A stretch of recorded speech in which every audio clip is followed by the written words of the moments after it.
السلام علیکم۔ آج ہم قرآن پاک اور حدیث کی روشنی میں پڑھیں گے کہ نیت کا ہمارے اعمال پر کیا دار و مدار ہے اور اس کا کیا اثر ہے۔ شروع کرتے ہیں۔ سب سے پہلے قرآن پاک کی آیت کی سورۃ البینہ کی آیت نمبر 5 میں اللہ تعالیٰ کا ارشاد ہے، اور ان کو اسی بات کا حکم دیا گیا کہ وہ اخلاص کے ساتھ یکسو ہو کر اللہ کی عبادت کریں اور نماز قائم کریں اور زکوٰۃ کرتے رہیں، اور یہی مضبوط دین ہے۔ یہاں ہمیں بتایا جا رہا ہے کہ اسی بات کا حکم دیا گیا ہے کہ اخلاص یعنی کہ خلوص دل کے ساتھ یکسو ہو کر، مطلب کہ اپنا دھیان سارا اللہ تعالیٰ کی طرف کر کے نماز قائم کریں، زکوٰۃ دیں، تو یہی مضبوط دین ہے۔ اس کے بعد سورہ حج کی آیت نمبر 37 میں بیان ہوا ہے کہ اللہ تعالیٰ کو ہرگز ان کا گوشت اور خون نہیں پہنچتا، بلکہ تمہارا تقویٰ پہنچتا ہے۔ یعنی کہ سورہ کے جیسے ہم عید الاضحیٰ پر قربانی کرتے ہیں تو گوشت اور خون تو اللہ تعالیٰ کو نہیں پہنچتا، مگر جو اس کے پیچھے ہماری نیت ہوتی ہے، اس نیت کے جو تقویٰ کی بنا پر ہماری نیت ہوتی ہے وہ اللہ تعالیٰ تک پہنچتی ہے، اور اس کا ہی اجر و ثواب ہے۔ اس کے بعد سورہ آل عمران کی آیت نمبر 39 میں فرمایا کہ فرما دیجئے اگر تم اپنے سینوں میں چھپاؤ کوئی بات یا ظاہر کرو، اللہ اس کو جانتا ہے۔ یعنی کہ اللہ تعالیٰ دلوں کے حال بھی جانتا ہے، اور اگر کوئی بات ہم ظاہر کرتے ہیں، چاہے وہ لوگوں کے سامنے ہو یا کسی ایک آدمی کے سامنے ہو، اللہ تعالیٰ اس سے واقف ہے۔ یعنی کہ اللہ تعالیٰ ہمیں معلوم ہوا قرآن پاک سے کہ ہماری نیتوں سے اچھی طرح واقف ہے، اور ہمارا اجر و ثواب بھی نیت پر ہی دار و مدار رکھتا ہے۔ اس کے بعد نیت کے حوالے سے احادیث شریف کا مطالعہ کرتے ہیں۔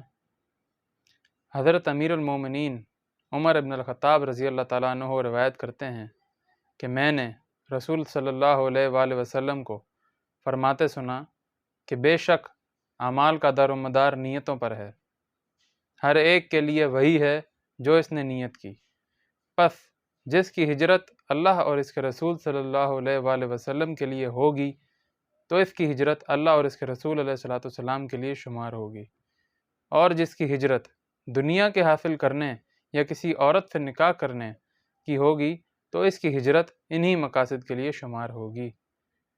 یہ حدیث متفقن علیہ ہے، یعنی کہ صحیح بخاری اور صحیح مسلم دونوں میں موجود ہے۔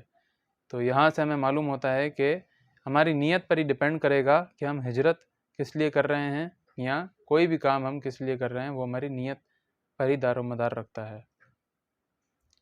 اس کے بعد ایک اور حدیث پڑھتے ہیں جو کہ متفقن علیہ ہے۔ حضرت ام المومنین عائشہ صدیقہ رضی اللہ تعالیٰ عنہا سے روایت ہے کہ رسول صلی اللہ علیہ وآلہ وسلم نے فرمایا کہ ایک لشکر کعبے پر حملہ آور ہوگا، جب وہ ہموار زمین میں پہنچے گا تو اس لشکر کے اول سے آخری آدمی تک تمام کو زمین میں دھسا دیا جائے گا۔ میں نے دریافت کیا، یا رسول اللہ صلی اللہ علیہ وسلم، کیا ان کے اول اور آخر کو دھسا دیا جائے گا، حالانکہ ان میں عام لوگ اور ایسے لوگ بھی ہوں گے جو ان میں سے نہیں ہیں؟ آپ علیہ السلام نے ارشاد فرمایا کہ ان کے اول و آخر کو دھسا دیا جائے گا، پھر اپنی نیتوں کے مطابق وہ اٹھائے جائیں گے۔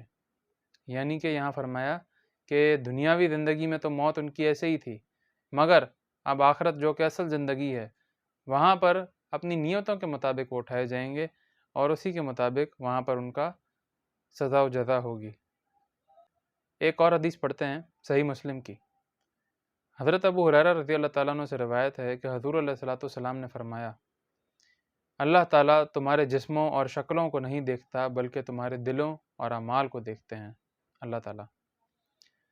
تو یہاں سے ہمیں معلوم ہوتا ہے کہ کوئی ایک شخص اگر خوبصورت ہے یا کسی کے پاس مال زیادہ ہے تو اس کا یہ مطلب نہیں ہے کہ وہ کہے کہ کیونکہ میں خوبصورت اللہ نے مجھے بنایا ہے اور مجھے اتنا مال دیا تو اللہ مجھے پسند کرتا ہے۔ یہ سب دنیاوی چیزیں ہیں، اصل میں وہ اعمال کیسے کرتا ہے اور دل میں وہ کیا سوچتا ہے۔ ایک اور حدیث کا مطالعہ کرتے ہیں۔ حضرت ابو موسیٰ عبداللہ بن قیس اشعری رضی اللہ تعالیٰ عنہ روایت کرتے ہیں کہ حضور علیہ السلام سے اس آدمی کے بارے میں سوال کیا گیا جو بہادری کی خاطر لڑے اور غیرت کی خاطر لڑے اور ریاکاری کے لیے لڑے، ان میں کون سا شخص اللہ کی راہ میں ہے؟ آپ علیہ السلام نے پھر ارشاد فرمایا، جس نے اس لیے لڑائی کی تاکہ اللہ کی بات بلند ہو جائے وہ صرف اللہ کی راہ میں شمار ہوگا، یعنی کہ ان تینوں میں سے کوئی بھی نہیں، مگر جو اللہ تعالیٰ کی راہ میں اللہ تعالیٰ کی بات بلند کرنے کے لیے لڑے تو وہ اللہ تعالیٰ کی راہ میں شمار ہوگا۔ یہ متفقن علیہ حدیث ہے۔ ایک اور متفقن علیہ حدیث ہے، حضرت ابو بکر نفی بن حارث رضی اللہ تعالیٰ عنہ سے روایت ہے کہ آپ علیہ الصلوۃ والسلام نے ارشاد فرمایا، جب دو مسلمان تلوار کے ساتھ ایک دوسرے کا سامنا کرتے ہیں تو قاتل و مقتول دونوں جہنمی ہیں۔ میں نے عرض کیا، یا رسول اللہ صلی اللہ علیہ وسلم، قاتل کا جہنمی ہونا تو سمجھ میں آتا ہے، مگر مقتول کا کیا معاملہ ہے؟ ارشاد فرمایا، وہ بھی اپنے مسلمان ساتھی کو قتل کرنے کا حریص تھا، یعنی کہ اگر وہ قتل نہ ہوتا تو وہ اپنے بھائی کو قتل کر دیتا، تو اس کی نیت بھی یہی تھی، لہذا نیت کی وجہ سے وہ بھی جہنمی ہے۔ تو یہاں سے ہمیں معلوم ہوتا ہے کہ نیت کا کیا دار و مدار ہے ہمارے اعمال پر، تو اپنی نیت اچھی رکھیں اور اسے قرآن و حدیث کی روشنی میں ٹھیک کرنے کی کوشش کریں۔ شکریہ۔